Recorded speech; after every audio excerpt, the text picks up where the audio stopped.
Bersama saya Ivan Dan saya Grafis. Hari ini kami akan membahas tentang BKSN, yaitu Bulan Kitab Suci Nasional, yang dirayakan pada bulan September. Saat ini kami kedatangan guru dari SMPK Santo Paulus, yaitu Bapak Bonifasius Banterang. Bapak, kami persilahkan untuk memperkenalkan diri. Saya Bapak Bonifasius Banterang, seperti yang sudah disebutkan tadi.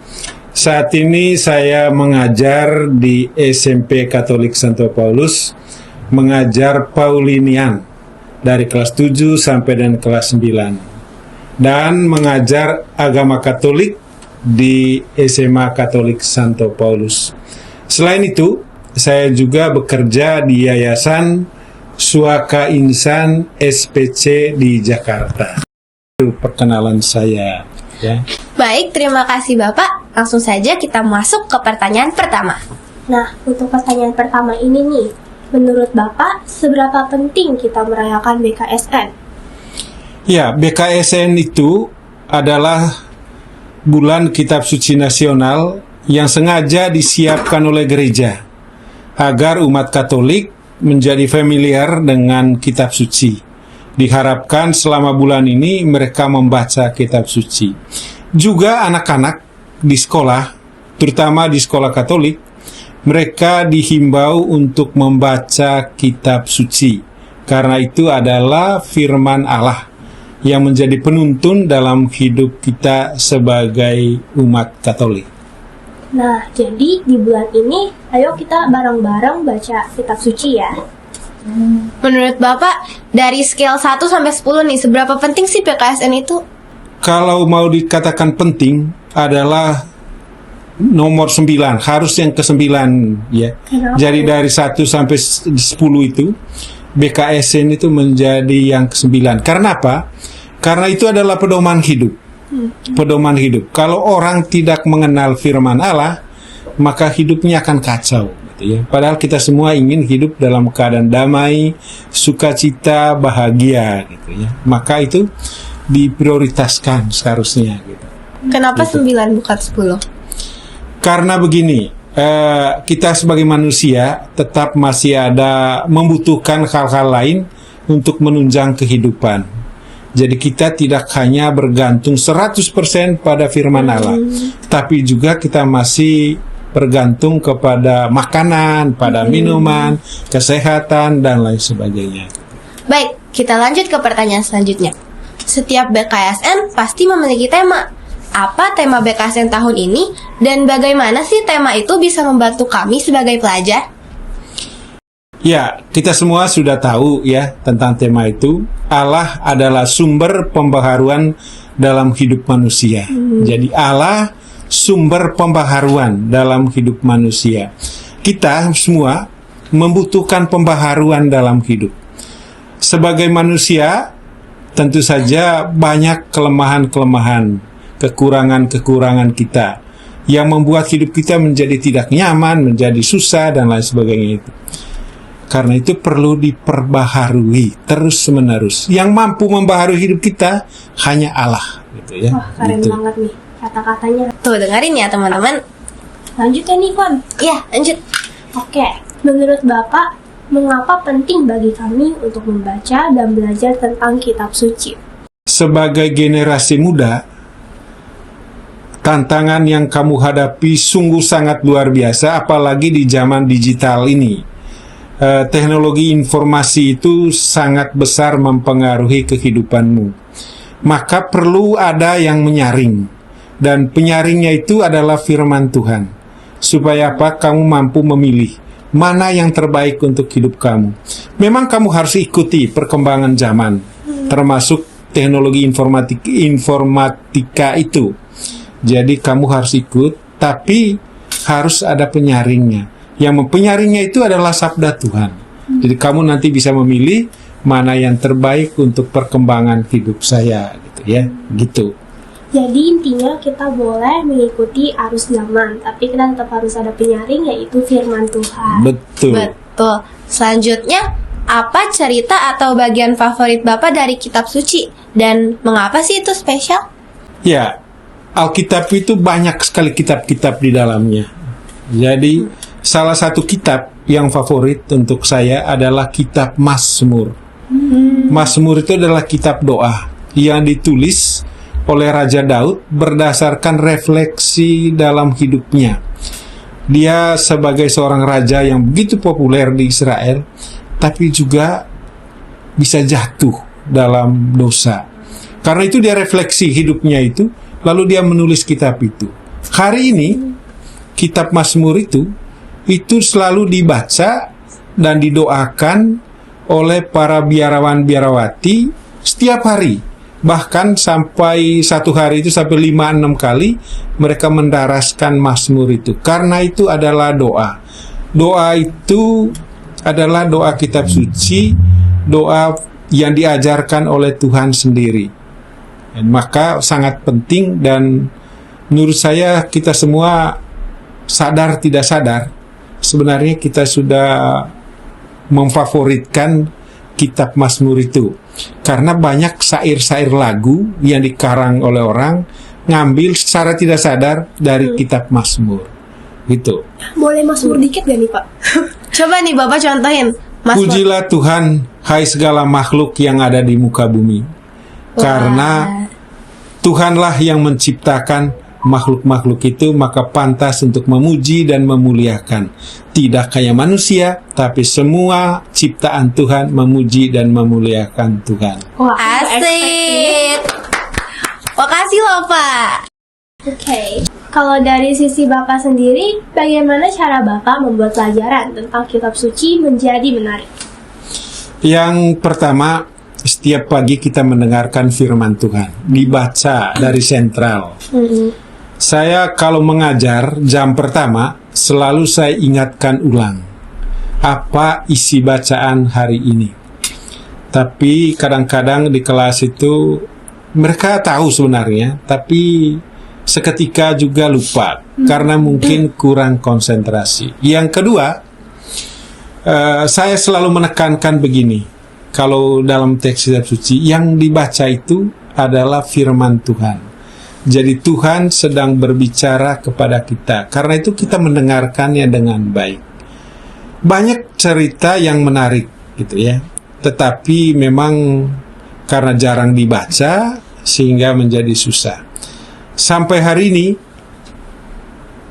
mungkin belum 100% kita tertarik dengan kitab suci. Tetapi di bulan kitab suci ini anak-anak itu sungguh luar biasa. Jadi mereka mengadakan berbagai kegiatan, bahkan berkhotbah, bahkan membuat kegiatan-kegiatan lain, sehingga mereka bisa mendalami kitab suci dan kelihatannya luar biasa hasilnya. Ya. Boleh spill perikop BKSN tahun ini nggak nih Pak? Yang BKSN tahun ini yang dikatakan oleh Nabi Zakaria adalah bahwa kalau kamu kembali kepadaku, maka aku akan kembali kepadamu. Jadi, Kacau, keren banget ya. nih. Jadi Allah mengatakan kepada orang-orang Israel yang sudah lama meninggalkan Allah, kalau kamu kembali kepadaku, kata Allah, maka aku akan kembali juga kepadamu. Gitu ya. Seperti ya. Kalau kamu anak-anak ini kan punya pacar, putus ceritanya. Waduh. Putus ceritanya. Lalu pacarnya mengatakan, kamu merasa bahagia sekali kalau pacarmu mengatakan begini, kalau kamu kembali kepada saya, maka saya akan 100% kembali kepada kamu. Balikan gitu ya Pak. Iya, Iya. gitu. Keren banget. Baik, lanjut ya Grafis ya. Lanjut. Apa tantangan yang biasanya Bapak temui saat mengajarkan kitab suci ke peserta didik? Yang pertama, tantangan yang paling berat itu karena mereka tidak pernah membaca kitab suci, maka begitu disuruh membuka kitab suci, tidak tahu gitu ya. Misalnya disuruh bukalah Injil Matius bab 5 ayat 1 sampai 10. Bingung mereka cari di mana itu Matius gitu ya. Itu yang pertama. Yang kedua, karena cerita dalam kitab suci itu cerita masa lampau, ya sebenarnya masih up to date sampai hari ini. Tetapi karena latar belakangnya di Israel sana, lalu susah sekali mereka membayangkan apa gitu ya. Jadi zaman-zaman itu menjadi susah. sehingga susah dicerna. Apalagi kadang-kadang yang diceritakan itu tidak mereka temukan sehari-hari. Contoh tentang pohon atau tentang tumbuhan anggur atau tentang ladang gandum. Mereka tidak temu di mana itu gandum itu ditanam, di mana itu anggur ditanam gitu. Jadi begitu susah untuk membayangkan itu. Kalau mungkin belajarnya di Israel sana, mungkin langsung, oh dulu Yesus ada di sini, atau di sini dulu ada Abraham, di sini dan lain sebagainya.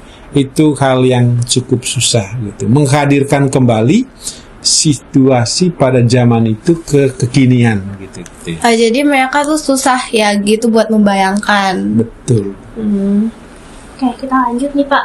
Menurut Bapak, bagaimana kami bisa menerapkan nilai-nilai dari kitab suci dalam kehidupan sehari-hari? Satu, harus membaca. Kemudian Iya. waktu membaca kitab suci selalu mohon kepada Allah Roh Kudus untuk menerangi hati. Jadi karena Roh Kudus itulah yang membuat kita mengingat. Ingat kisah para rasul waktu mereka lupa tentang ajaran Yesus, lalu Roh Kudus itu dikirim oleh Yesus. Seketika itu juga mereka ingat. Mereka ingat akan apa yang pernah diajarkan oleh Yesus. Kita juga begitu. Kalau mau merenungkan kitab suci, mohonlah kepada Allah Roh Kudus untuk membuka hati dan pikiran kita. Dan tiap hari baca kitab suci dan menulis di buku harian satu aja ayat yang menurut kamu berkesan untuk kamu saat ini gitu. Saat kamu membaca itu. Bapak, tapi kalau misalnya kita males baca gimana sih? Tapi kayak kita ada keinginan mau baca, tapi tuh kita nggak Malas, iya. Satu hal lain gini yang membuat kadang-kadang kita ingin cari tahu. Banyak fenomena dalam hidup kita yang kita tidak temukan jawabannya di mana. Coba cari di kitab suci. Coba kamu baca. Mungkin kamu menemukan ada hal-hal yang di luar nalar kamu. Kamu berusaha mencari, searching di mana saja, tapi kayaknya tidak puas. Tapi coba kamu mencarinya di dalam kitab suci. Persoalan hidup saya ini, adakah pernah terjadi dalam hidup di zaman Yesus atau di zaman para rasul atau zaman yang lain-lain di Alkitab? Mungkin itu menjadi salah satu pendorong sehingga kita rajin jadi baca kitab suci. Yakin pasti ketemu. Oke, siap Bapak. Tuh guys, jadi kalau kalian mau lihat, mau searching persoalan hidup kalian, coba kalian cek dulu di kitab suci, ada gak tuh? Makasih loh Pak tipsnya. Baik, terakhir ya, apa sih harapan Bapak untuk peserta didik selama BKSN ini agar kami bisa lebih menghargai kitab suci? Yang pertama, karena setiap hari kita membaca kitab suci, mendengarkan sabda Tuhan itu, coba ingat yang dibaca hari ini apa gitu ya. 1-2 kata yang diingat. Misalnya hari ini, adakah yang kamu ingat tentang bacaan hari ini? Apa ya? Kan sudah dibaca tadi pagi. Iya. Kertas. Lukas. Iya, Injil Lukas. Iya. Terus tentang apa? Tentang apa ya? Lupa Pak. Oh, tentang lupa. Udah searching dulu kan ya? Cetak Katolik nih ya, kita buka. Tentang Ini artinya kan gini, kamu pasti punya Katolik itu. iya. Artinya gampang sekarang kamu membaca kitab suci. Jadi bisa ditemukan di situ tentang apa yang dikatakan Tuhan kepada saya pada hari ini, gitu misalnya gitu ya. Tentang Engkaulah Kristus dari Allah, anak manusia harus menanggung banyak penderitaan. berarti kamu tidak mendengar dengan baik hari ini ya. Aduh. Yang ditanya, yang hari ini dikatakan, Yesus bertanya kepada para rasul, menurut orang siapakah aku ini? Ya kan? Oh, Elia. Ya. Lalu mereka menjawab. Lalu kemudian Yesus juga bertanya, itu kan menurut orang. Kalau menurut kamu siapakah aku ini gitu ya. Lalu mereka mulai menjawab gitu, engkau adalah Mesias. Gitu, misalnya gitu. Jadi hal seperti itu tolong diingat apa sih bacaan hari ini gitu ya. Apa gitu ya. Misalnya Yesus itu bertanya, hal itu saja. Kalau Yesus bertanya kepada siapa? Saya hari ini, siapakah Yesus menurut kata orang gitu ya. Menurut kata orang. Mungkin saya cari tahu ke teman, menurut kamu Yesus siapa gitu. Ya, bisa jadi. Kalau Yesus siapa? Hal itu yang perlu. kalau menurut Bapak sendiri Yesus itu siapa sih? Pertama, ia adalah Sang Juru Selamat. Iya, pasti. Sang Juru Selamat. Yang kedua, yang selalu mengingatkan saya untuk hidup menjadi lebih baik dari hari ke hari. Yang ketiga adalah menjadi pedoman, terutama sabdanya menjadi pedoman dalam hidup sehari-hari. Wih, mantap, keren. Keren, Pak. Oke, sekarang Bapak udah dengar pertanyaan-pertanyaan dari kita. Thank you banget loh, Pak. Thank you ya, Pak. Ya, oke teman-teman. Dari obrolan kita hari ini, kita belajar bahwa kitab suci bukan hanya sekedar bacaan, tetapi sumber hidup yang bisa membangun relasi kita dengan Allah, sesama, dan juga diri sendiri. Semoga melalui BKSN 2025 ini kita semakin semangat membaca kitab suci, menemukan pengharapan, dan membiarkan Allah membimbing langkah kita setiap hari. Terima kasih sudah mendengarkan kami. Sampai jumpa di episode podcast berikutnya. Sampai jumpa, goodbye.